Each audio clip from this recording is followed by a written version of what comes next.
Good morning, everyone. I'm Jesselmy Banting, a school head of Aguisa National High School, and today we are celebrating our school-based portfolio day. Actually, this is a regional memorandum number 1023, conduct of school-based portfolio day across the region, and this is already issued by the division memorandum, also number 433 series of 2024.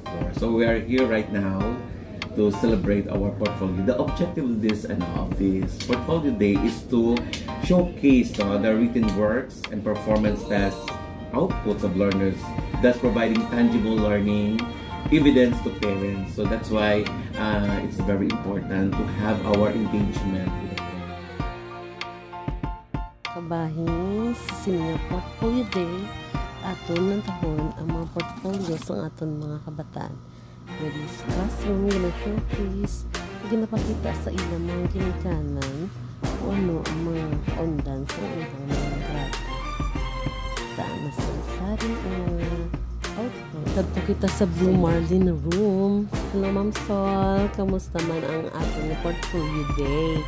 So, Ari, kay Taining, may parents siya.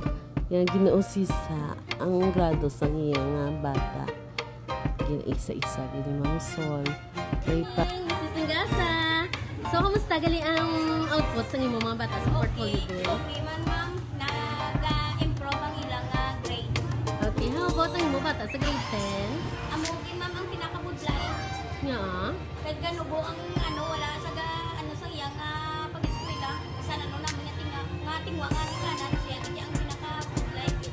Okay, ano ang himuon ta para ma-encourage siya na mag-eskwela dito ka rin? Tingwa ako gin ma'am nga mabuligan ko sa nga pagpa-eskwela ang taga-Dodlaw sa nga Remind ko gid sa nga pa-eskwela ko gid sa. Okay, salamat!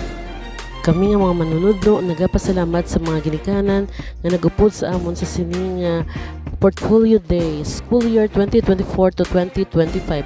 Madamo gid nga salamat.